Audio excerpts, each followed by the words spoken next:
Novels forever में खुशामदीद। आज के हमारे नावल का नाम है काशी एंड काया। ये एक कंप्लीट नावल है और होप सो कि आप लोगों को पसंद आए।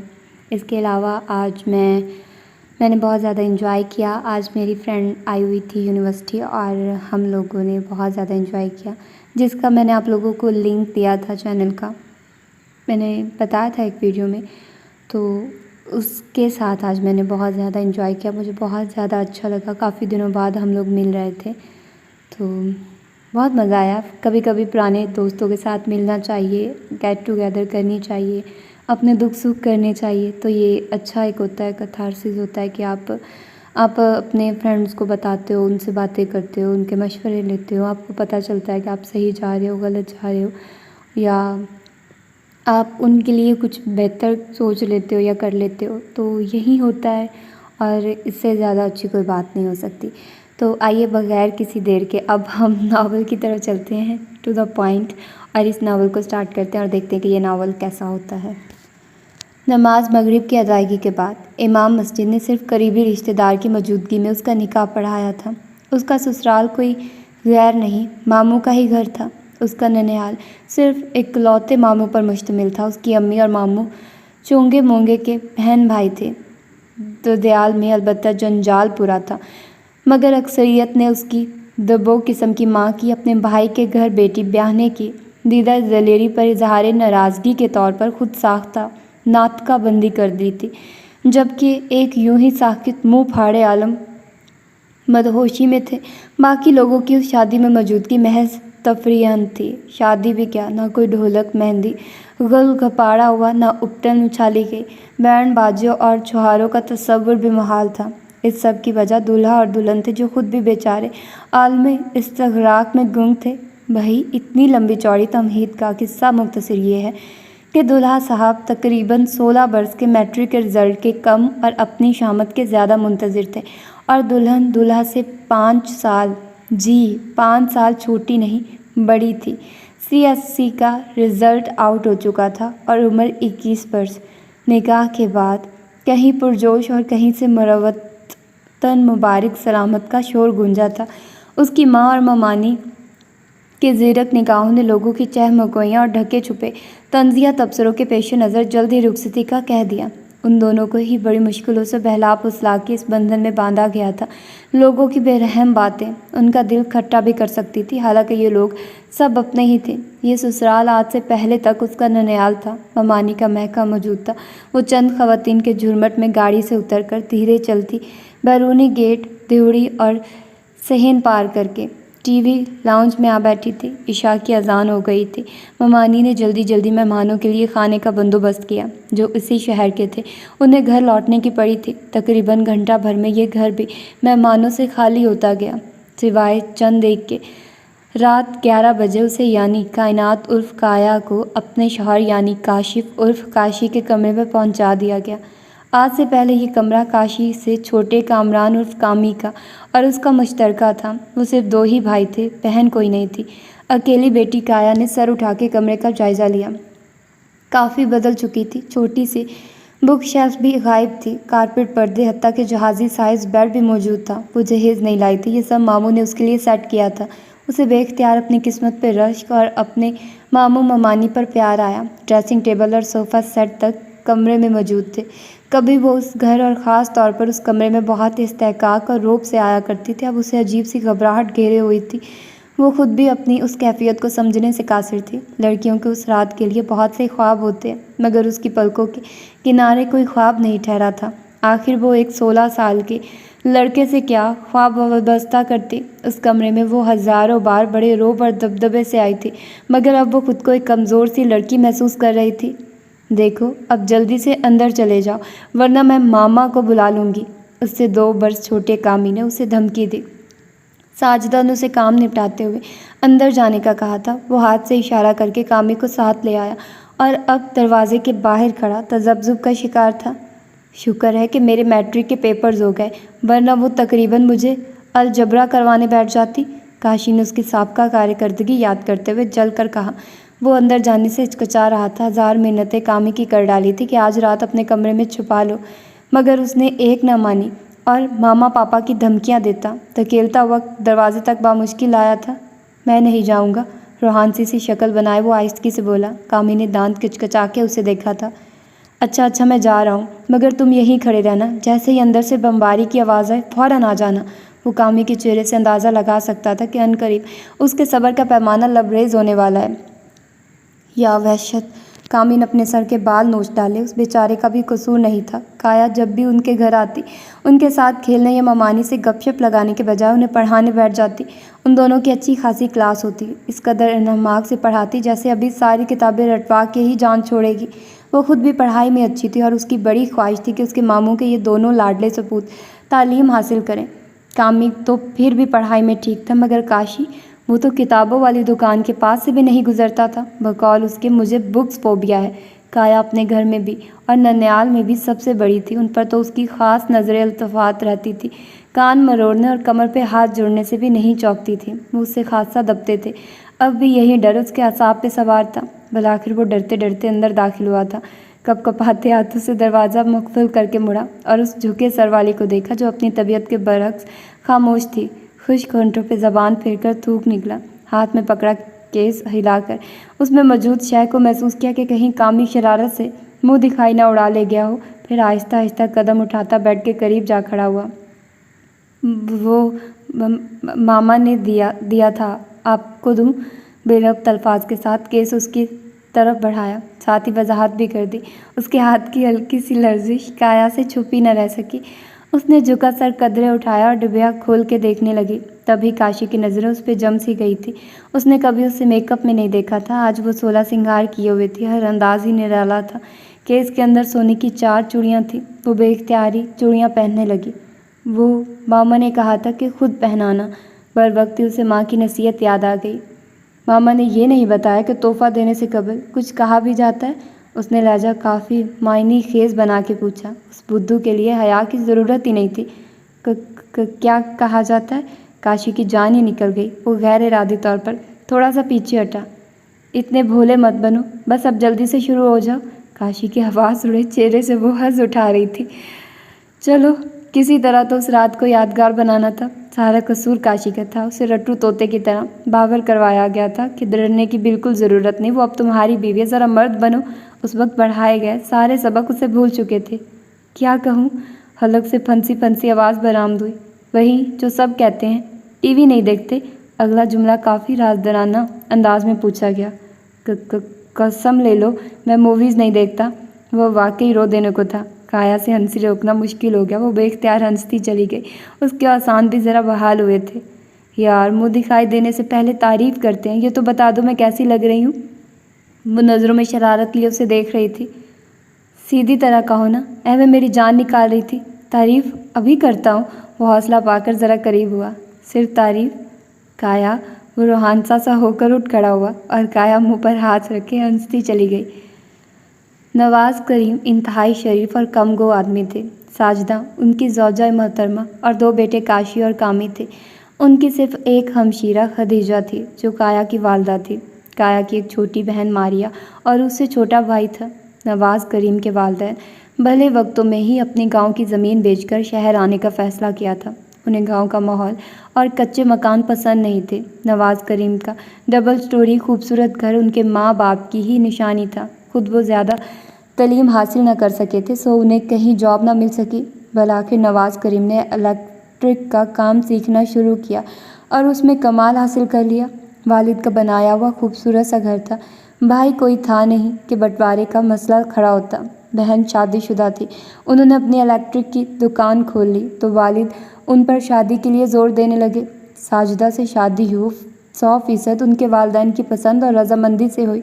शादी के 3 साल बाद उनकी वालदा और 4.5 साल बाद वालिद साहब आगे पीछे चल बसे। तब नवाज़ करीम को इस दुनिया में अपने वाहिद रह जाने वाले खून के रिश्ते का एहसास हुआ। खदीजा उनकी बहन इंटर पास थी। 20 साल की उम्र में ही अपने घर की हो चुकी थी। नवाज़ करीम वैसे भी बड़े कम गो और फरमा बरदार औलाद थे। वालिदैन ने इकलौता होने की वजह से ना कभी घर का बोझ उन पर डाला, ना रिश्तों का। वो घर और बाहर की बहुत सी परेशानियां उनके इल्म में लाए बगैर ही सुलझा लिया करते थे। उन्हें कभी पता ही ना चल सका कि उनकी इकलौती बहन अपनी घरेलू ज़िंदगी के किन मसाइल से दो चार है। खदीजा के पास माँ बाप के बाद यही एक भाई वाहिद सहारा था। वो अपना दुख दर्द और किस्से कहती। रफ्ता रफ्ता सब खुलता गया। खदीजा के शौहर का निखट्टूपन भरा पड़ा ससुराल, ताने तशने, गर्जिए के चारों ओर मसाइल। पहले माँ बाप तसल्ली दिलासों के साथ नकद मदद भी किया करते थे, फिर भाई ने यह फरीज़ा संभाल लिया। माँ बाप की बात और थी, खदीजा भाई से लेते हुए झिझकती थी। हालांकि साजिदा भाभी बहुत अच्छी और मिलनसार थी। वो अपनी नंद की मजबूरियों को समझती थी। उसने कभी बुरा मनाया, ना ही शौहर को देने दिलाने से मना किया। कायनात शुरू से माँ की राजदार और सहारा थी। उससे छोटी मारिया और उसकी उम्र में 8 वर्ष का फासला था। उन दोनों के दरमियान खदीजा का एक बेटा और बेटी पैदा होते ही दम तोड़ गए थे। कायनात पढ़ाई में अच्छी थी। मैट्रिक के बाद ट्यूशन्स पढ़ा के उसने अपना BSc मुकम्मल किया था। उसका जॉब करने का इरादा था। उसके फूफा जान एक प्राइवेट कंपनी में जनरल मैनेजर थे। उन्होंने उसे नौकरी दिलवाने का वादा कर रखा था, मगर उसके ताया ने अपने रणवे बेटे के लिए उसका रिश्ता मांग लिया। उसका अपनी पहली शादी से एक बेटा था। दूसरी दफ़ा ज़िंदगी के दौरान बीवी और बच्चा दोनों ही जानबाज ना हो सके, जिसकी शायद बड़ी वजह उसका हर वक्त बीवी पर चीखना चिल्लाना, मारना पीटना और उस बेचारी का डिप्रेशन था। बाप को तो ये रिश्ता गनीमत लग रहा था। उसकी नज़र में जवान बेटी बोझ थी। नवाज़ भाई ने कई बरसों से कायनात को अपने बड़े बेटे के लिए मांग रखा है, उन्होंने नज़रें चुराते हुए कहा। अंदर कमरे में बैठी माँ बाप की गुफ्तगू बआसानी सुनती कायनात के आसान खता हो गए। अच्छा, तुमने कभी जिक्र नहीं किया? तीखे तीखे चतुनों से पूछा गया। काशिफ उम्र में छोटा है, इसीलिए मैं टाल मटोल करती रही, मगर अब तो उसने माशाल्लाह से बहुत कद काट निकाल लिया है। कायनात से भी बड़ा लगता है। फिर मर्दों की उम्र का क्या है? मुझे अपनी बेटी का सुख देखना है, जबकि भाभी और भाईजान की भी यही खुशी है। इतना बड़ा घर, कारोबार, लंबा चौड़ा ख़ानदान भी नहीं। हमारी बेटी वहाँ खुश रहेगी। खदीजा ने हत्तुल इम्कान खुद को नरम रखा था। कायनात की माँ होने के नाते बेटी के हक़ में चीखना चिल्लाना, पुरज़ोर इनकार करना खुद उनके लिए नुकसानदेह साबित हो सकता था। बस लड़का छोटा है और कोई खामी नहीं उस रिश्ते में। तुम्हारे भाई और भाभी भी अच्छे लोग हैं, ज़्यादा झंझट भी नहीं। अपने भाई से कहो मुझसे बात करे, वो बड़े पुरसोच अंदाज में कह रहे थे। खदीजा के हाथ पैर खुशी से फूल गए। उसे याद नहीं पड़ता था कि उस शख्स ने कभी उसकी कोई बात मानी हो। खदीजा के दिल दिमाग से बोझ सा उतर गया। हाँ, आप कायनात के बाप हैं, भाई साहब को आप ही से तो बात करनी चाहिए। वो मज़ीद पुरजोश हुई। अगले ही रोज़ वो नवाज़ करीम के सामने हाथ जोड़े रोते हुए कह रही थी, भाईजान, आपके मुझ पर बहुत से एहसानात हैं। आपके ही दिए पर मेरा घर बसा हुआ है। मेरे जो हालात हैं आपसे ढके छुपे नहीं। आपने एक भाई होने के नाते हमेशा मुझे हर सर्दो गर्म से बचाने की कोशिश की। आज मेरी कायनात की पूरी उम्र का सवाल है भाईजान, उसे भी आप ही बचा सकते हैं। मेरी कायनात का तो भाई भी अभी बहुत छोटा है, उसका सहारा कौन बनेगा? मेरी बेटी को दूसरी खदीजा बनने से बचा लें भाईजान। उन्हें सारी रुदात सुनाकर वो रोते हुए इल्तिजा कर रही थी। नवाज़ करीम ने दुख से बीवी को देखा और उसने शौहर को। उसी लम्हे फैसला हो गया। साजिदा उठी और उन्होंने नंद के जुड़े हुए हाथ थाम लिए। उसने सलीके से बालों को बैंड में जकड़ा और बैग उठाकर बाहर आ गई। टीवी लाउंज में काशिफ पूना स्टैंड के करीब ही खड़ा पिछले 5 मिनट से होल्ड पर था। उसका रिज़ल्ट आउट हो चुका था और वो अपने स्कूल कॉल करके रिज़ल्ट का ही पूछ रहा था। उसने एक नज़र काशी और फिर वॉल क्लॉक को देखा। 9 बज चुके थे। उसकी ऑफिस वैन आने वाली थी। नौकरी की इजाज़त उसने शादी से कबल ही मामू से ले ली थी। उन्हें उसके नौकरी करने पर कतई एतराज़ नहीं था। शादी के 20 रोज़ बाद उसने सबकी इजाज़त से ऑफिस ज्वाइन कर लिया था। उसी वक्त बाहर वैन का हॉर्न बजा। जी सर, यही रोल नंबर है, नाम भी यही है। काशी ने हाथ के इशारे से उसे जाने से रोका। क्या कहा सर? और ऑर्डर विलियन? उसके चेहरे पे खुशियों के रंग बिखर गए। काया ने बेख्तियार खुदा का शुक्रिया अदा किया, वरना उसकी कार्यकर्दगी से वो बाखूबी आगाह थी। Thank you sir. वो फ़ोन रख के पलटा। काया मैं पास हो गया। उसने काया को पकड़ के झंझोड़ डाला। हाँ, मैंने सुन लिया। डिवीजन कौन सी ली है? उसकी आंखों और चेहरे से भी खुशियाँ यहाँ थी। 3rd division. मैं अभी मामा पापा को बता कर आता हूँ। वो उसे परे हटाता अंदर भाग गया। 3rd division? वो ज़ेरे लब बुड़बड़ाती सर पर दुपट्टा जमाने लगी। उसके साथ जो भी हुआ था उसने समझौता कर लिया था। किस्मत के साथ लड़ा नहीं जाता, समझौता किया जाता है। लेकिन काशी के लिए वो ज़िंदगी के किसी मोड़ पर भी समझौता करने को तैयार नहीं थी। वो उसका मुस्तकबिल संवारना चाहती थी, अपनी उम्र के लड़कों की तरह। वो भी गैर संजीदा और खलंडरा सा था। अभी उसे जीने का ढंग सिखाना था। उसने उसके मुस्तकबिल के लिए बहुत से मंसूबे बना लिए थे, मगर उसके रिज़ल्ट ने उसे मायूस सा कर दिया। शाम को फिर से रिज़ल्ट का जिक्र छिड़ गया। मामू की कैफियत भी उससे ज़्यादा मुख्तलिफ न थी। उन्हें भी उसके इतने कम नंबर आने पर अफसोस था। प्राइवेट स्कूल की इतनी ज़्यादा फीस भरी और ट्यूशन की अलग। बस करिए आप भी ना, शुक्र करिए पास हो गया है। इसकी क्लास के कितने ही लड़कों की सप्ली आई है। साहिदा बेगम ने बेजारी से बात काट दी। वैसे भी वो उसे अब शादीशुदा होने की वजह से रियायत देती रहती थी। खैर छोड़ो, बरखुरदार, आगे क्या इरादे हैं? नवाज साहब ने बीवी का ख़राब होता मूड देखकर बात बदल दी। वो कामी से रिमोट चपटने की नाकाम कोशिश कर रहा था। फ़ौरन रुख मोड़कर मुतवज्जे हो गया। मैंने बता तो दिया था कि आपके साथ दुकान पे जाऊंगा। इस खबर से जहां नवाज साहब ने सुकून का सांस लिया, वहीं काया अपनी जगह बेचैन हो गई। मगर मामू जान, काशी को आगे पढ़ना है। उसने जल्दी से मदाखलत की थी। उसे उन दोनों के इरादों की खबर नहीं थी। तुम्हें किसने कहा कि मुझे पढ़ना है? काशी ने फ़ौरन तनक कर पूछा।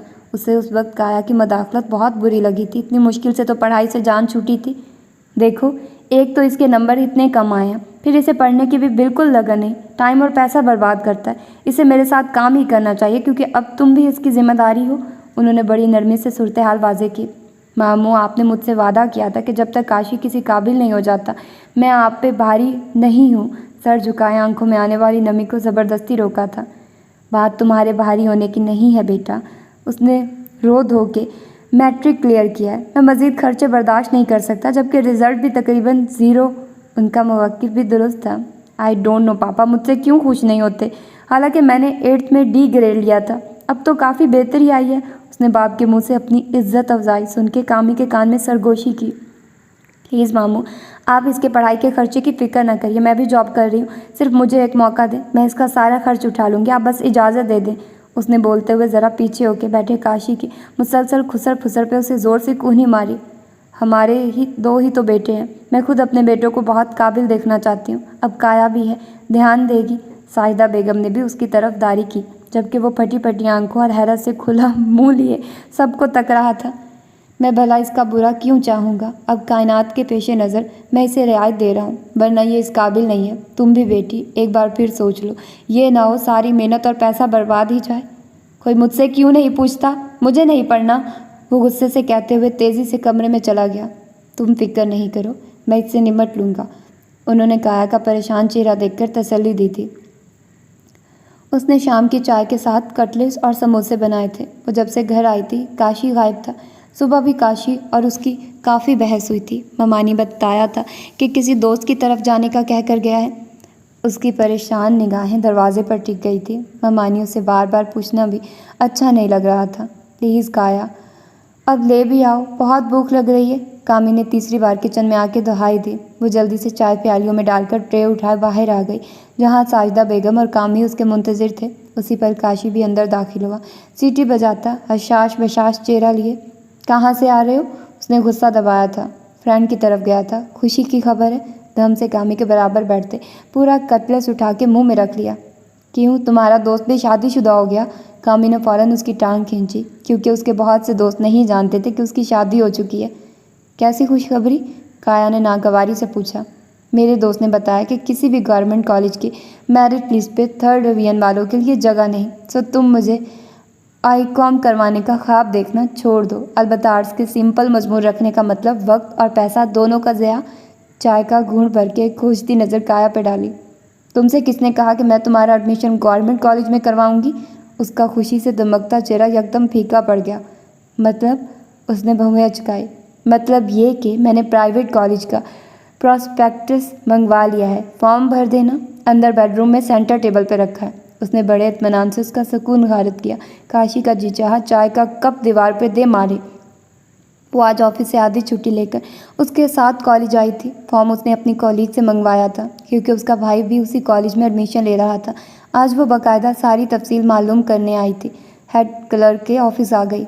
इतने कम नंबरों में ICOM में एडमिशन नहीं मिल सकता। क्लर्क ने रिजल्ट कार्ड और मार्कशीट देखते पुरसोच अंदाज में कहा। इसीलिए सर, हम आपके पास आए हैं। आई नो प्राइवेट कॉलेजेस में मार्क्स की इतनी इंपॉर्टेंस नहीं होती। उसने भी लगी लिपटी रखे बगैर साफ कह दिया। असल में इतने टफ सब्जेक्ट पढ़ना आसान नहीं। फिर उसकी साबका कारकर्दगी। खैर, उसने तकरीबन निम रजामंदी दे दी। शाबाश शाबाश, काशी ने दिल ही दिल में क्लर्क को दाद दी। उस झंझट से बचने की मुहिम सी उम्मीद नज़र आई थी। चलिए जी, फीस के मामला तय कर लें। उसने दराज खींच के रजिस्टर निकाला। 35,000 सालाना फीस है हमारे कॉलेज की। काया को हैरत का शदीद झटका लगा। उसे सिर्फ ये पता था कि ये अच्छा और महंगा कॉलेज है, मगर इतना महंगा होगा ये नहीं जानती थी। उसने सुस्त हाथों से स्लिप पकड़ी। काशी ने तिरछी नज़र उस पर डाली। खुद पे यकायक हावी होने वाली खुशी को छुपाते हुए नॉर्मल हो गया। वो दिल में बेशुमार दुआएं मांग रहा था कि बात ना ही बने। इसके अलावा रजिस्ट्रेशन के 3,000 अलग से होंगे, और जो सेमेस्टर और वीकली मंथली टेस्ट वगैरह लेते हैं उनकी शीट्स और कुछ ऊपरी खर्च डाल के 3,000 ये भी होंगे। कुल हुए 41,000। क्लर्क तेज़ी से चार्जेस की लिस्ट बना रहा था। लो जी, एक चीज़ रह ही गई। उसको लिस्ट पकड़ाते ही उसने दोबारा खींच ली। ये मैंने 10,000 डोनेशन के भी लिख दिए हैं। अब वो तसल्ली से कलम रख के उसकी तरफ मतवज्जे था। 10,000 डोनेशन? सदमे से बेहाल उससे बोला नहीं जा रहा था। हाँ जी, 3rd डिवीज़न, वो भी जस्ट पासिंग मार्क्स से ली गई। हमारे पास जगह ही नहीं थी। ऐसे में स्टूडेंट को फिट करने के लिए हम डोनेशन लेते हैं। आखिर हमें भी खर्चे निकालने हैं कि नहीं? वो नहायत पेशेवराना अंदाज में कह रहा था। जी, मैं फिर राब्ता करूँगी। उससे मज़ीद बैठना दोभर हो गया था। ज़बरदस्त झटके लगे हैं, बड़े ही ज़बरदस्त। काशी ने अपने बराबर चलती बस मर्दा सी काया को देख के सोचा। वो उसकी हालत से बहुत महजूज हो रहा था। बड़ी आई मेरा खर्चा उठाने वाली। भरपूर मुस्कुराहट लबों पे लिए उसने बाइक स्टार्ट कर दी। उसने काशी को मना कर दिया था कि घर जाके कुछ ना बताए। उसे क्या ज़रूरत पड़ी थी कि ढंढोरा पीटता। उसकी तनख्वाह इतनी थी कि वो बासानी उसके तमाम अखराजात उठा सकती थी, मगर उसका इरादा खुद MSc करने का भी था। अब अगर वो उसके कॉलेज और ट्यूशन की तमाम जिम्मेदारी उठा लेती तो उसे अपनी पढ़ाई छोड़ना पड़ती। आखिरी तारीख में सिर्फ 5 रोज़ थे। उसने फैसला करके कॉलेज फ़ोन किया और प्रिंसिपल से अगले रोज़ का वक्त ले लिया। काशी पूरी तरह मुतमईनो मसरूर था और चंद रोज़ मज़ीद छुट्टियां गुजारने के बाद पापा के साथ दुकान पे जाने का पक्का इरादा था। नवाज़ करीम दोपहर में ही घर आ गए और अब बच्चों के साथ टीवी लाउंज में पराजमान थे। वो दोनों भाई बाप की मौजूदगी के लिहाज में बड़े बाअदब टीवी की तरफ मतवज्जे थे। काया काफ़ी लेट हो गई थी। साहिदा बेगम ने शाम की चाय खुद ही बना ली। बाहर बेल हुई। कामी फ़ौरन उठ के गया। कहाँ रह गई थी बेटी? हम परेशान हो रहे थे। सबसे पहले नवाज़ करीम बोले। मामू जान बाज़ार तक गई थी। मैं उनके बराबर ही बैठ गई। थकन उसके वजूद से आया थी। काशी ने एक नज़र में भांप लिया। ये लो काशी। उसने एक भारी भरकम बैग उसकी तरफ बढ़ाया। क्या है ये? मामी ने तजस्सुस से पूछा। आई कॉम की बुक्स हैं, यही लेने गई थी। काशी को लगा मनोबोझ उठा लिया हो। उसने एक शिकायती नज़र काया पे डाली। मामू, आप कल दुकान पे जाके बाइक मुलाजिम के हाथ भिजवा दीजिएगा। काशी अपना यूनिफॉर्म ख़रीद लाए। नवाज़ करीम उन दोनों को अपनी बाइक देने के कभी रवादार नहीं होते थे। जब कभी ज़रूरत पड़ती तो वो सिफारिश करके लेती थी। ठीक है। उन्होंने इस्पात में सर हिला दिया। वो रिमोट कामी को पकड़ा के बैग थामे मरे मरे कदमों से कमरे में चला गया। अगले 2 दिन उसने बहुत खामोशी से काटे। वो अपनी सारी ख़रीदारी कर आया था। काया को उसकी खामोशी से बड़ा दुख हो रहा था। वो उसके लिए क्या कुछ नहीं कर रही थी। हत्ता कि उसने अपना MSc अगले साल तक के लिए टाल दिया था और वो उल्टा नाराज़ सा था। आज उसका कॉलेज में पहला दिन था। वो जल्दी उठ गई थी। नमाज़ पढ़ के उसकी भलाई के लिए खसूसी दुआ की। फिर नाश्ता तैयार करके उसके कमरे में चली आई, जहाँ वो फूले वो मुंह के साथ कॉलेज की तैयारी कर रहा था। कामी भी स्कूल के लिए तैयार हो रहा था। पैर पकड़े वो इधर ही आ गया। वो उन दोनों से बेनियाज जूते पहन रहा था। कामी के इशारा करने पे वो ट्रे मेज़ पे रख के उसके पास नीचे कारपेट पे बैठ गई। काशी, मैं जो भी कर रही हूँ तुम्हारी आने वाली ज़िंदगी की बेहतरी के लिए कर रही हूँ। तुम दिल लगा के पढ़ना, सब आसान होता जाएगा। मैं भी तुम्हारी हेल्प करूँगी। वो ज़रा देर को रुकी। मामू सुबह को गए, रात को लौटते हैं। सारा दिन ग्राहकों का रास्ता तकते हैं। माहाना खर्चे के साथ साथ उन्हें आने वाले दिनों की भी फिक्र होती है। अभी तुम ना समझो, कल को अच्छा लगेगा जब औरों के घर AC फिट करने और फ्रिज ठीक करने जाओगे। उसने उसे हकीकत समझाई थी। उसके तने हुए असाब ढीले पड़ते जा रहे थे। कामी आँख दबा के काया को विक्ट्री फतह का इशारा करते बाहर चला गया। बिलीव मी काया, मुझसे नहीं होगा, मैं फेल हो जाऊंगा। सब मेरी बहुत इंसल्ट करेंगे। वो झुंझलाया। ओके, सिर्फ 1 साल काशी, तुम प्रॉमिस करो, दिल लगा के पढ़ोगे, मेरी हर बात मानोगे, स्टडीज़ पे पूरी तवज्जो दोगे। अगर फिर भी रिज़ल्ट हमारी तवक्को के बरअक्स आया तो मैं प्रॉमिस करती हूँ तुम्हें दोबारा फोर्स नहीं करूँगी। तुम्हारा जो जी में आए वो कर लेना, बेशक ना पढ़ना। मैंने तुम्हें अपनी पूरी ज़िंदगी दी है। तुम मुझे अपनी ज़िंदगी से 1 साल नहीं दोगी? क्या मेरा इतना हक भी नहीं बनता? ये थोड़ा सा रोमांस उसने काशी को जज्बाती करने के लिए बिगाड़ा था और फिर बाद के मराइल खुद ब खुद आसान हो गए। रफ्ता रफ्ता सब कुछ मामूल पे आने लगा। काया ने उसके लिए घर में ट्यूशन का इंतज़ाम भी कर दिया था। कॉलेज भी बेहतर ही था। काया के तालीम की अफादियत पर लंबे लंबे लेक्चर और ट्विटर की मेहनत काफ़ी रंग ला रही थी। उसमें एतमाद आने लगा था। साल तकरीबन इख्तिताम पर था। फिर उन्हें कॉलेज से फारिग कर दिया जाना था। उसकी कार्यकर्दगी बहुत तसल्ली बख्श जा रही थी। काया बेहद खुश थी, लेकिन सबसे ज़्यादा खुश काशी था। काया किचन में थी जब सारे घर में उसे तलाश करता काशी उधर ही चला आया। रोटियां बना रही हो? किचन में नज़र दौड़ाते हुए उसने पूछा। रोटी बेल के उसने हाथों पे डाल ली। मैं तुम्हारी हेल्प करूं? वो उसके बिल्कुल करीब खड़ा था। काया उसका किचन में आने का मकसद अच्छी तरह समझती थी। वो अभी थोड़ी देर में कोई फरमाइश करने वाला था। हाँ, तुम अच्छे जो बहुत हो। उसका इरादा भांप के काया ने परात पर एक खिसका दी।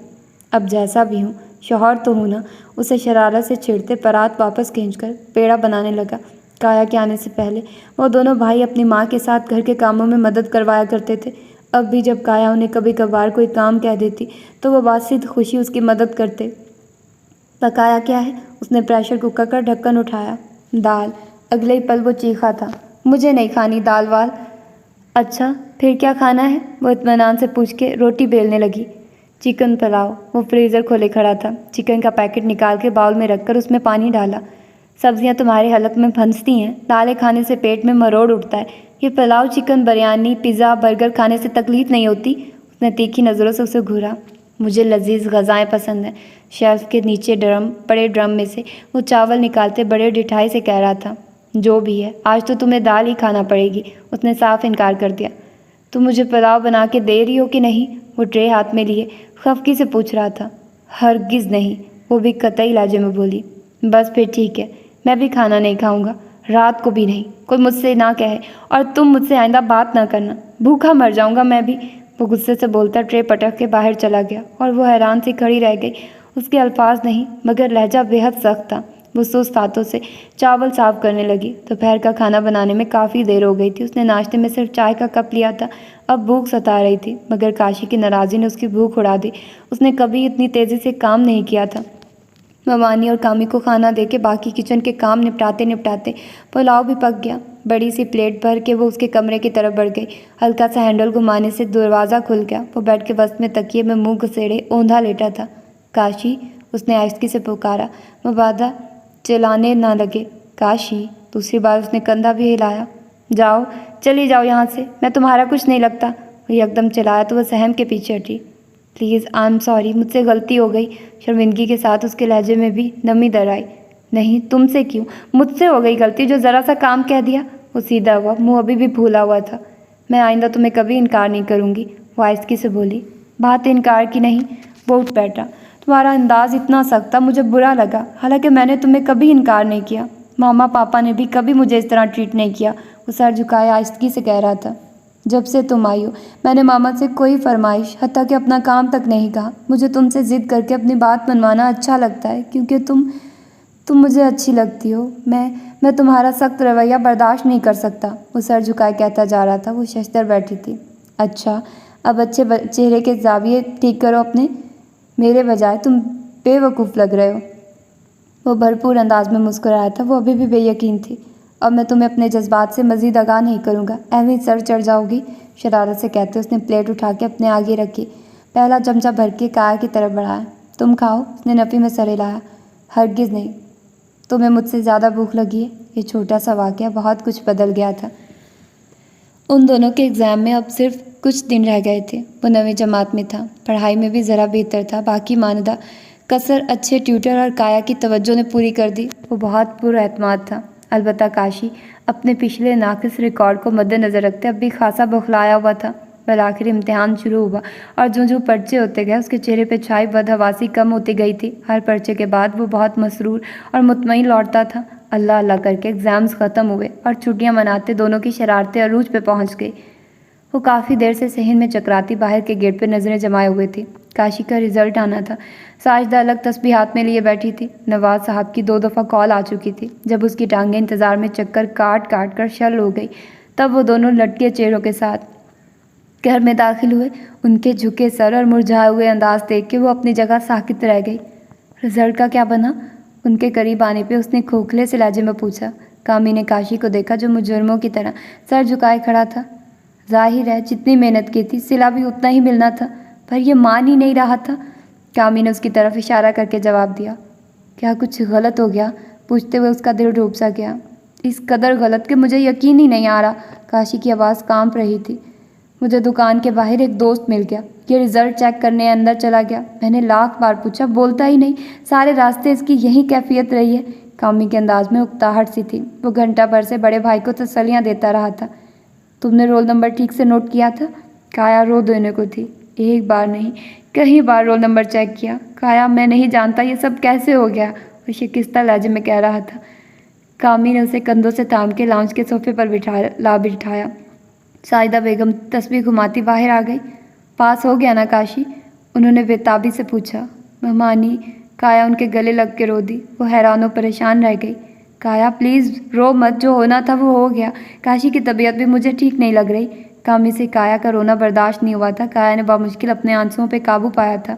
काशी तुम दिल पे मत लो, तुम फिर से कोशिश करना, कोई तुम्हें टीज़ नहीं करेगा। हम सब तुम्हारे साथ हैं। सिर्फ 1 साल ही ज़ाया हुआ है, अभी पूरी ज़िंदगी पड़ी है। तुम्हारे साथ और भी बहुत से लड़के फेल हुए होंगे। क्या वो फेल? वो जो उस पर नज़रें जमाए गौर से सुन रहा था, इतनी ज़ोर से चिल्लाया कि कामी उछल पड़ा। किसने कहा? वो कड़े तेवरों से उसे घूर रहा था। जब से रिजल्ट देख के आए हो सदमे से बुरा हाल है, बोला तक नहीं जा रहा। कामी ने जल्दी से बताया। स्टूपिड, मेरा ये हाल खुशी से हुआ है। अपनी क्लास के 58 लड़कों में से मेरी 9वीं पोजीशन आई है। मैंने दुकान से ही प्रोफेसर साहब को कॉल की थी, उन्होंने खुद मुझे बताया और मुबारकबाद भी दी। उसके इंकशाफ पर सबके मुंह हैरत से खुले रह गए। ओह रेली काशी? वो खुशी के मारे बेख्तियार उससे लिपट गई। उमानी और कामी को बिल्कुल नज़रअंदाज किए। हटो पीछे। साहिदा ने खींच के काया को उससे अलग किया और काशी को करारा सा थप्पड़ जुड़ दिया। नालायक, शर्म नहीं आती? मस्खरेबाजी करते। सुबह से तस्वीर पढ़ पढ़ के मेरा गला सूख गया और तू यूं मुंह लटकाया आया जैसे तेरी माँ मर गई हो। साहिदा उसके लत्ते लेती गुस्से से वापस मुड़ गई। शर्म तो ना आई तुझे? सारे रास्ते तुझे तसल्लियाँ दे दे के हलक खुश्क हो गया। मजाल है जो एक लफ्ज़ भी बका हो। खबरदार जो मुझसे बात की। कामी भी कहकर ये जा वो जा। वो अंकों की तरह काया के तासुरात जांचने लगा। सुबह से दुआएं मांग मांग के सर दर्द से फटा जा रहा है। खबरदार जो मेरे करीब आए। काया ने भी उन दोनों की तकलीद की थी। वो जल्दी से उठ के फ़ोन स्टैंड तक आया ताकि नवाज साहब को फ़ोन करके बता सके, फिर अपने उन रिश्तों को भी जो तो मनाना था, जिनके दुआओं से वो यहाँ तक पहुँचा था।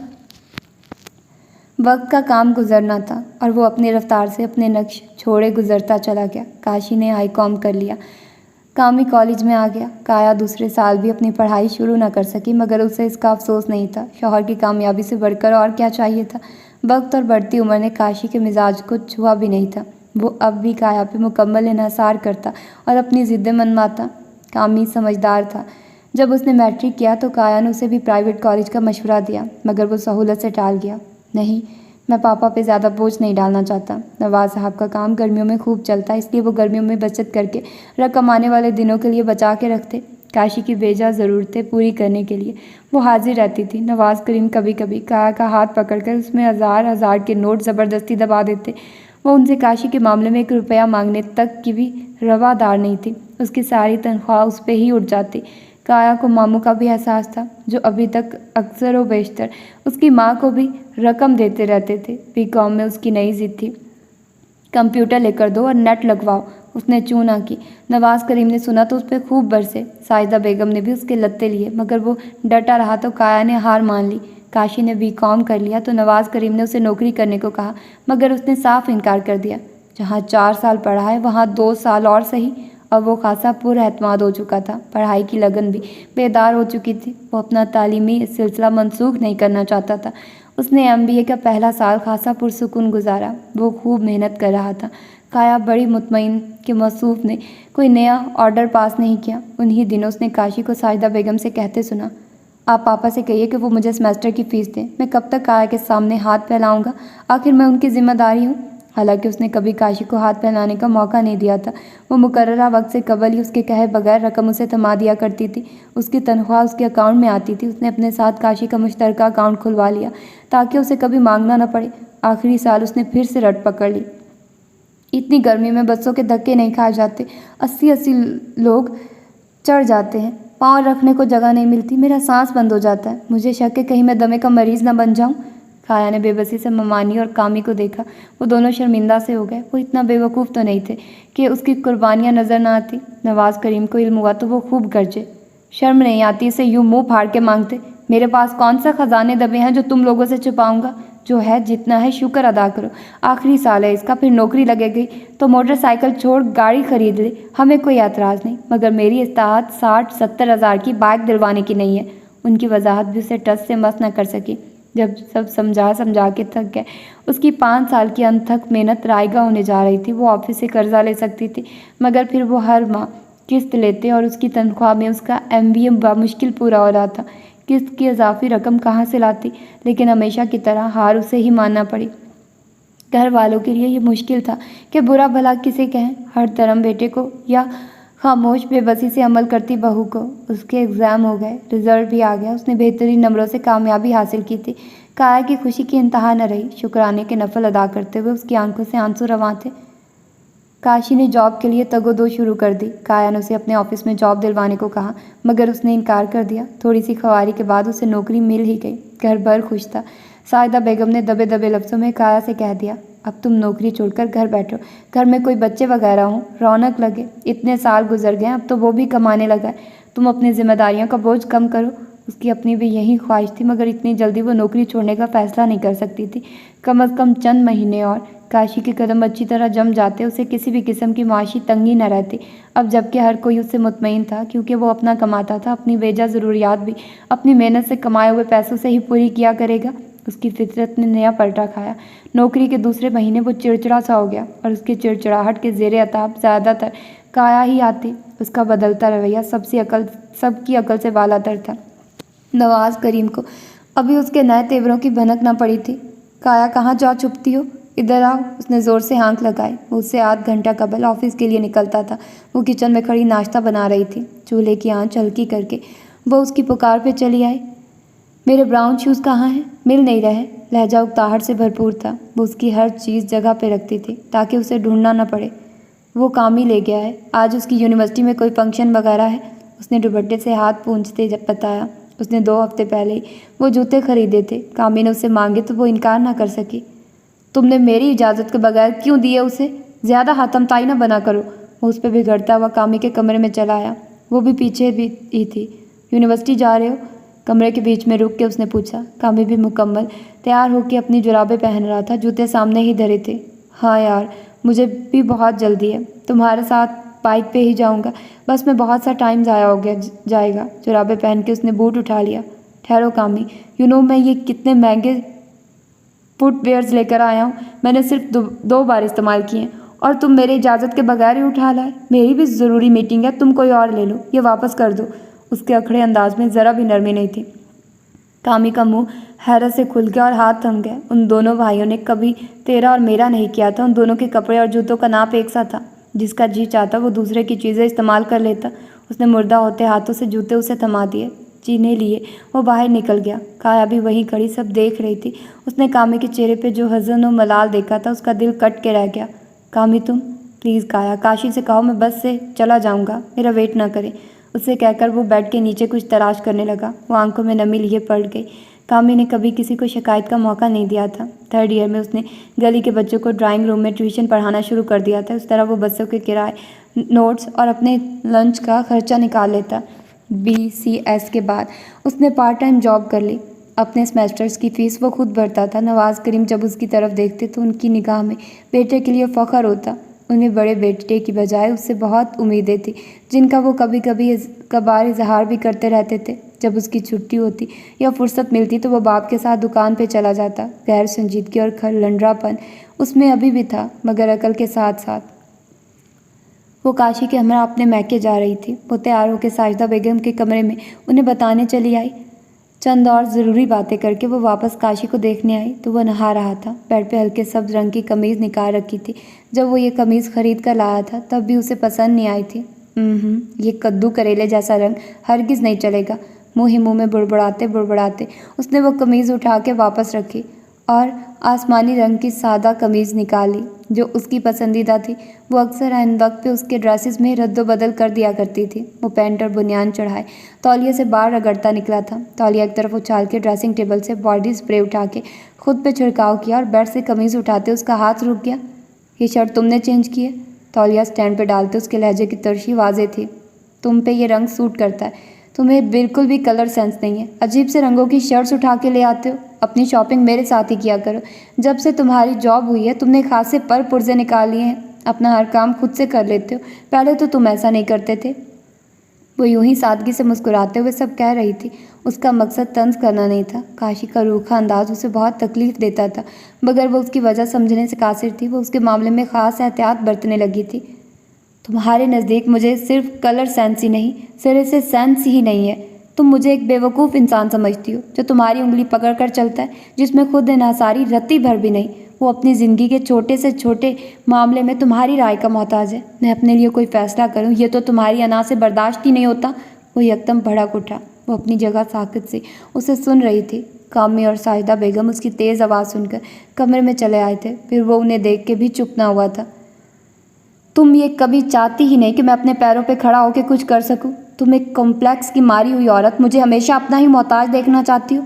मैं तुमसे टका टका मांगूं, इसी में तुम्हारी अना को तकवीयत मिलती है। मेरे किए हर काम और फैसले पर नुक्ताचीनी करती हो। मेरी अकल तो तुमने माफ़ कर रखी थी। प्लीज़ अपना साया मुझसे दूर रखो। मुझे दुनिया को बरतना सीखने दो। मेरी ज़िंदगी में दखल अंदाजी बंद कर दो। बल्कि यहाँ से मेरी ज़िंदगी से कुछ अरसे के लिए चले जाओ।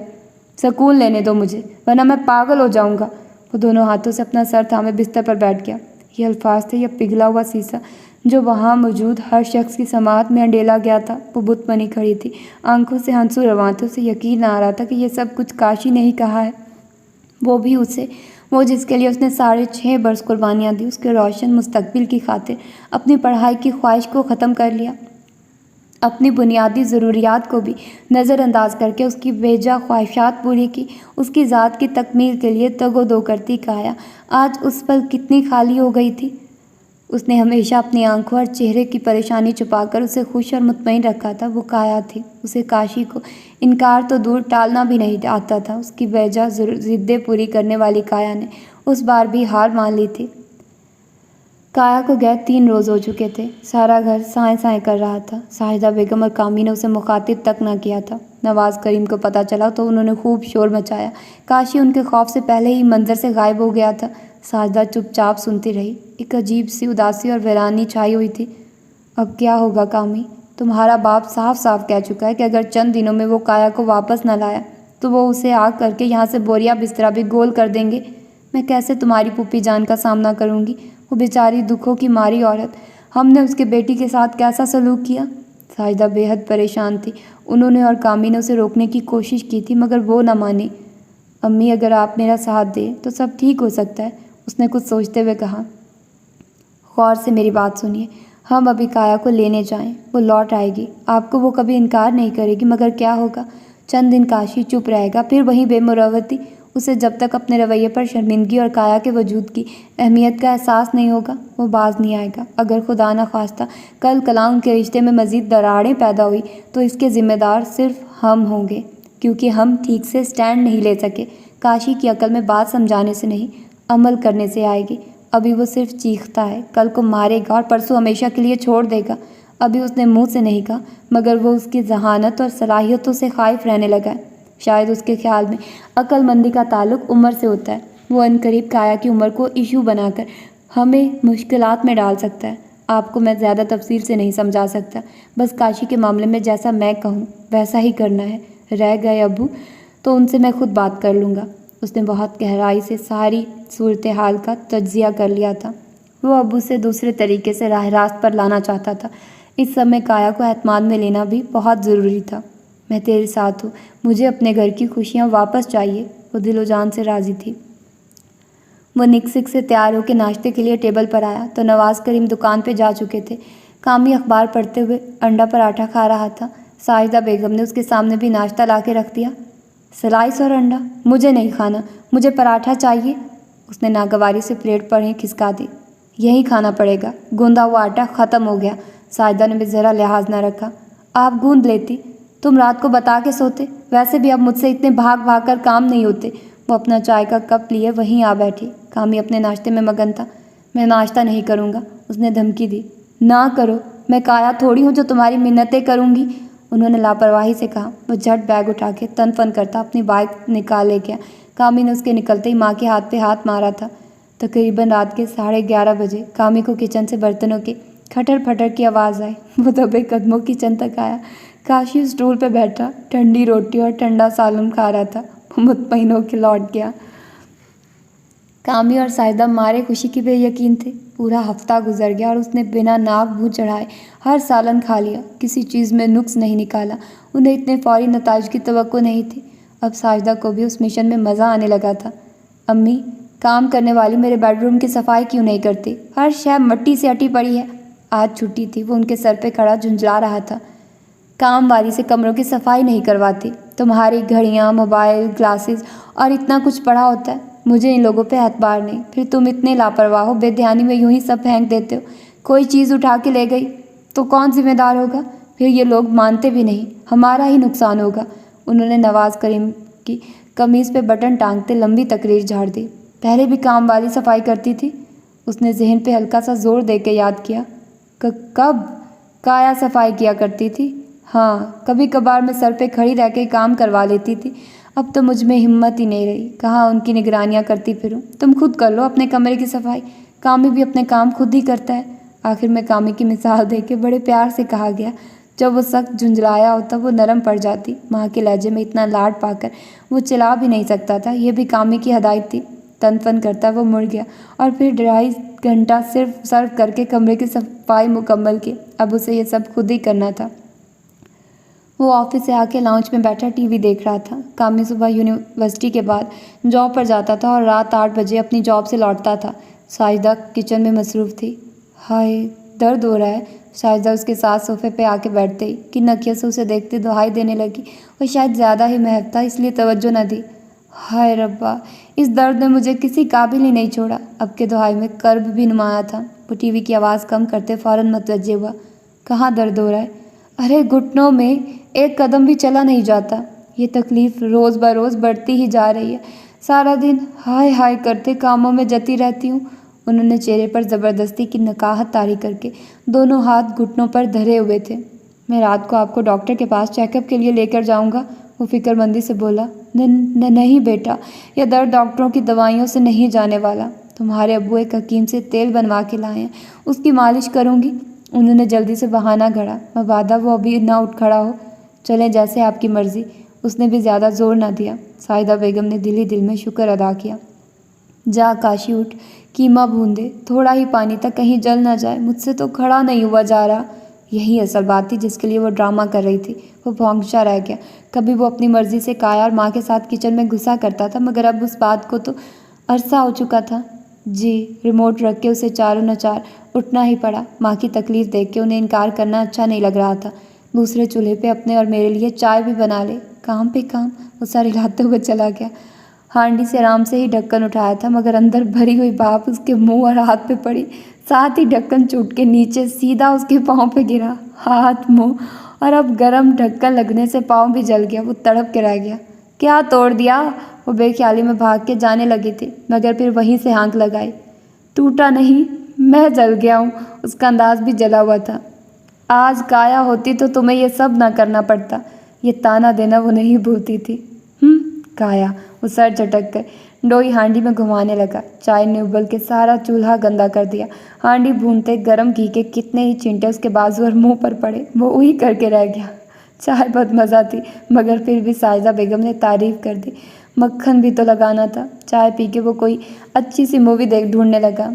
चल आ काशी, मैं रोटियां पकाती हूँ, तू सेंकता जा। कामी भी नहीं आया, वरना वही मदद करवा देता। चल उठ। वो आहिस्ता आहिस्ता चल रही थी। उसका जी चाह रहा था अपने सर के बाल नोच डाले। आज इतवार का दिन था। वो 10 बजे सोकर उठा था। मुंह हाथ धो के बाहर आया तो सामने के मंजर ने उसे हैरान कर दिया। कामी ने मशीन लगाई हुई थी। सहन में मैले कपड़ों का अंबार जमा था। ये तुमने मशीन लगाई है? उसने देखने के बावजूद हैरत से इस्तफार किया। जी। वो बड़ा ही मुअद्दिब हुआ। काम वाली ने छुट्टी कर ली। इतवार के रोज़ वो मशीन लगाती है। तुम्हारी हफ्ते भर की पैंटें शर्टें पड़ी थी, मैंने खुद ही जहमत कर ली है। उसने जानबूझकर काशी के कपड़ों का जिक्र बतौर ख़ास किया, हालांकि मेरे कपड़े सबके ही थे। अच्छा, अम्मी कहाँ हैं? नाश्ता नहीं मिलेगा? उसने माँ की तलाश में इधर उधर देखा। वो तंदुरुस्त होती तो मैं थोड़ी जता होता। उनके सर में शदीद दर्द है। पापा को और उन्हें भी मैंने नाश्ता बना के दिया है। ये थोड़ा सा काम कर लूँ? तुम्हें भी बना देता हूँ। उसने कपड़े उठा के मशीन में डाले। नहीं यार, तुम अपना काम करो, मैं खुद ही नाश्ता बना लेता हूँ। अब वो इतना भी बुरा नहीं था कि मज़ीद फैल ही जाता। उसमें एहसास का मादा बाकी था। नाश्ता करके उसने सिंक में पड़े बर्तन खुद ही धो के स्टैंड में रखे। थोड़ा फैला हुआ था वो समेटा और सायदा के कमरे में आ गया। उसे देखते ही वो चौकन्ना हो गई। उनसे हाल अहवाल पूछ के काफ़ी देर सर दबा के वो उठा था। कामी सीढ़ियों पे बैठा मोबाइल पे मसरूफ़ था।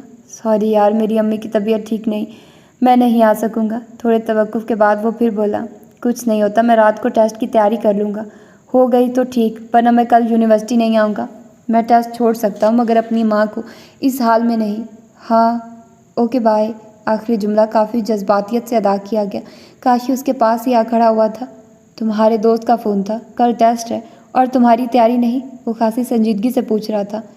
तैयारी है, बस 2-3 बार रिपीट करना पड़ेगा, मगर मेरे पास टाइम ही नहीं। कपड़े धोऊं कि पढ़ूं? उसने बेबसी से अपनी हालत ज़ार वाज़े की। तुम जाके पढ़ो, मैं कपड़े धो दूंगा। कामी का दिल बलियों उछला था। मैं दोस्त की तरफ कंबाइंड स्टडी के लिए जा रहा हूँ, दोपहर का खाना बाजार से ले आना। मज़ीद हदायत देते वो जल्दी से बाहर भाग गया, जबकि काशी सोचों में डूबा खड़ा था। कभी काया यूं ही उसे सारे झंझटों से आज़ाद करके पढ़ने का वक्त दिया करती थी। उसे शिद्दत से वो याद आ रही थी। तभी रमज़ानुल मुबारक का महीना भी आ गया। लंबे दिनों और गर्मी के बावजूद भी उस माह मुबारक के तक़द्दुस का जोश लोगों में पाया जा रहा था। बाज़ारों में यकदम रश बढ़ गया था। दुकानों पे लंबी लंबी कतारें लगी हुई थी। काशी ने कभी रोज़ा नहीं रखा था। काया उसे डांट डपट और मिन्नतें वगैरह करके जुम्मतुल मुबारक का रोज़ा बामुश्किल रखवा पाती। अलबत्ता बाकी सब बाकायदगी से रोज़ा रखते थे। काशी और कामी इशा की नमाज़ पढ़ने गए। नमाज अदा करके कामी तरावी पढ़ने लगा। जबकि वो घर लौट आया, उसे कौन सा रोज़ा रखना था जो तैयारियां करता। कामी ने सलाम फेरकर अपने बराबर उसकी खाली जगह पाकर अफसोस से सर हिलाया। काशी, रोज़ा रखोगे? साहिदा बेगम ने दुपट्टा नमाज के अंदाज में लपेटा हुआ था। शायद कुछ पढ़ती हुई आई थी। नहीं, उसने यकलफ्ज़ी जवाब देके जल्दी से म्यूज़िक चैनल से QTV लगा दिया। तुम्हारी मर्ज़ी है, मगर पूरा महीना तुम खुद ही अपना नाश्ता बनाने की जहमत उठाओगे। 3 बजे उठ के सैरी बनाओ और फिर 7 बजे तुम्हारे लिए नाश्ता बनाना। मैं नहीं उठूँगी। उन्होंने साफ हरी झंडी दिखा दी थी।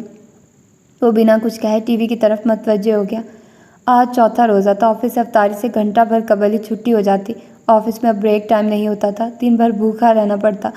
कामी माँ के साथ अफ्तारी बनाने में मसरूफ़ रहता और वो लाउंज में बैठा उनकी बातें, तबसरे, कभी कभार काया का जिक्र और बहुत कुछ सुनता रहता। वो दोनों पकाने में इतने मसरूफ़ होते कि उसकी तरफ उनका ध्यान ही न जाता। रोज़ा खुलने से पहले दस्तरख्वान लगता, तब वो सबके साथ मिलकर पेट पूजा करता। जब काया साहिदा बेगम के साथ अफ्तारी बनाया करती थी, तब भी साहिदा उसे किचन में पटकने ना देती थी। वो अपने तौर पर उसे रोज़ा न रखने की यही सज़ा देती थी कि बैठकर दस्तरख्वान लगने का इंतज़ार करो। काया उनसे आंख बचाकर उसे कमरे में जाने का इशारा करते और उनसे छुपाकर पकौड़े, समोसे, खजूरें और चाट की प्लेटें उसे चुपके से पकड़ा जाती। दूसरी बार वो फिर पूरी ढिठाई से सबके साथ बैठकर भी खाता। वो यूं ही गुमसुम सा किचन के दरवाजे में आ खड़ा हुआ। कामी कबाब तलने के साथ माँ को अपनी यूनिवर्सिटी का कोई किस्सा बड़ी दिलचस्पी से सुना रहा था। वो चावल बिगाड़ते हुए उसे हूँ हाँ में जवाब देते, गाहे बगाए मुस्कुरा भी रही थी। वो किसी को बिना मुखातिब किए खड़ा रहा। उन्होंने उसकी मौजूदगी को ज़रा अहमियत न दी। ये वो काफ़ी अरसे से नोट करता आ रहा था। बाप से भी उसका सामना शाज़ो नादिर ही होता था। काया के जाने के बाद से लेकर आज तक नवाज़ करीम ने एक बार भी उसे मुखातिब न किया था। साहिदा बेगम ने यूं ही ज़रा की ज़रा उसे देखा, जो शेल्फ पे किसी नादीदा चीज़ को घूर रहा था।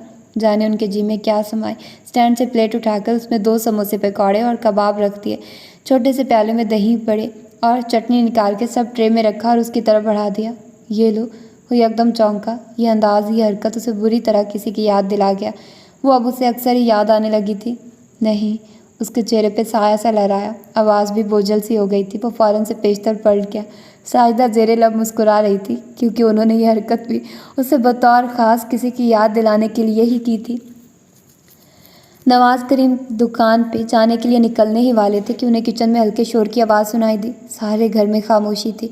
वो समझे शायद बिल्ली वगैरह ना हो, यही सोचकर वो किचन में आए।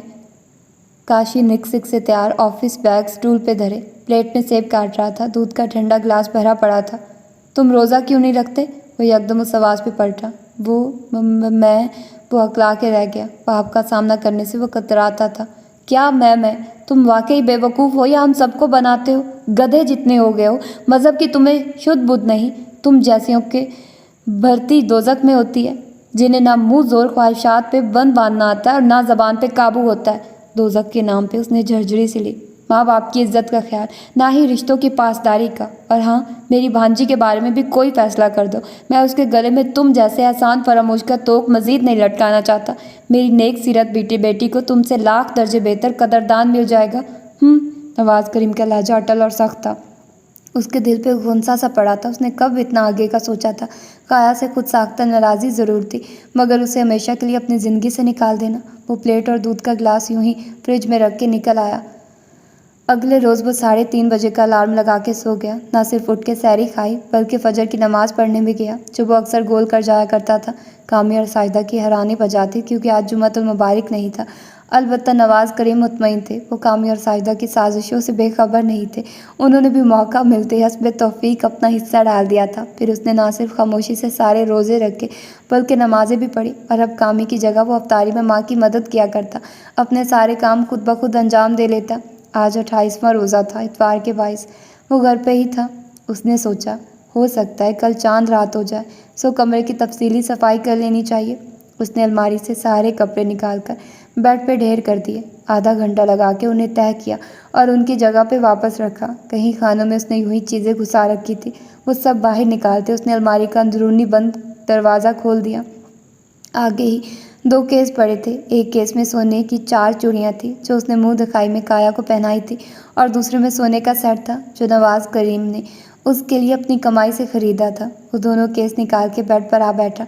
चूड़ियों पर उंगली फेरते उसे बेख्तियारी पहली रात याद आने लगी। उसके होंठों पे मुस्कुराहट रेंग गई। चूड़ियाँ रख के उसने दूसरा डब्बा खोला और हैरान रह गया, क्योंकि वहाँ सोने का सेट नहीं था, डब्बा खाली था। अम्मी, अम्मी, वो माँ को आवाज़ें देता बाहर आया था। कामी नीचे कालीन पे किताबें फैलाए कुछ लिख रहा था। साजदा शरबत पकड़े उसकी तेज़ रफ्तार पे दौड़ती आई थी। क्या तूफान आ गया जो इस तरह चला रहे हो? अम्मी, ये डब्बा खाली है। उसने डब्बा उनके सामने किया। हाँ, मुझे भी नज़र आ रहा है, उन्होंने नासमझी से कहा। इसमें काया का सोने का सेट था, वो कहाँ गया? क्या वो साथ ले गई है? उसने एक ही सांस में बताकर पूछ भी लिया। कामी कलम रख के उठ खड़ा हुआ। हाय हाय, ये क्या कह रहा है काशी? अब उन्होंने खाली केस उससे झपट लिया। उसने मेरे और कामी के सामने ही बैग में सिर्फ कपड़े रखे थे। हम उससे मुसलसल मना कर रहे थे, फिर उसने चाबियां मुझे पकड़ा दी। खुदा गवाह है, वो सिर्फ कपड़े लेकर गई और जेवर। उन्होंने हवास बाख्ता होकर जुमला अधूरा छोड़ दिया। जेवर की गुमशुदगी ने उन्हें हरासा कर दिया था। फिर भी आप एक बार उसे फ़ोन करके पूछ लें। वो जेब से मोबाइल निकाल कर नंबर डायल करने लगा। काया ने जेवर बेच दिया था। कामी के मुंह से निकले अल्फाज ने उसे साकित कर दिया। जब तुमने बाइक लेने की जिद की तो ना पापा के पास इतनी रकम थी, ना ही उसके पास। मुरब्बत की मारी रिश्तों को निभाने वाली, मजाजी खुदा के हर लफ्ज़ को हरफ आखिर समझकर हुक्म बजा लाने वाली काया ने तुम्हारी ख्वाहिश के लिए जेवर बेच डाला। उसके नज़दीक जेवर की अहमियत तुमसे बढ़कर नहीं थी। उसने मुझे अपना शरीके राज बनाया था। मामा अब्बू से ये सब छुपाना ज़रूरी था, वरना वो उसे ये सब न करने देते। मेरे साथ ही वो ज्वेलर के पास गई थी। ये वो बात थी जो इतना अरसा मैं उसने बिल्कुल सच बताई थी। तो ये सब पछताएगा काशी, तू बहुत पछताएगा। शायदा बेगम आंखों में आंसू लिए पलट गई। काशी की रंगत जर्द पड़ गई थी। सर यकदम बहुत भारी हो गया था। उसके अंदर तूफान उठ रहा था। वो अपना आप छोटे भाई से छुपाता मुड़ गया।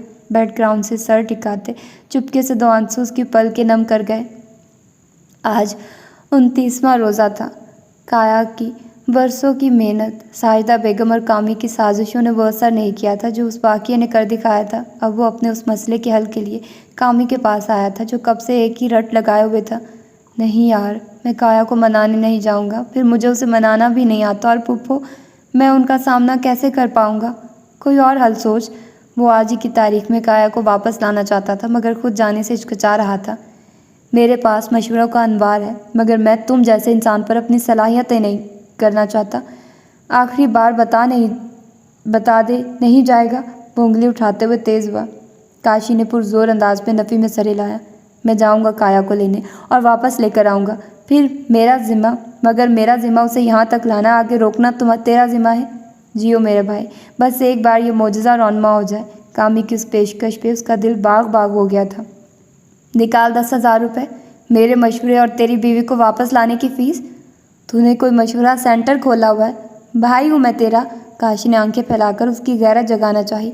हरगिज़ नहीं, मैंने थोड़ी देर के लिए फ़र्ज़ कर लिया कि तू मेरा भाई नहीं और मैं इस दुनिया का सबसे बुरा और आखिरी कमीना तरीन इंसान हूँ।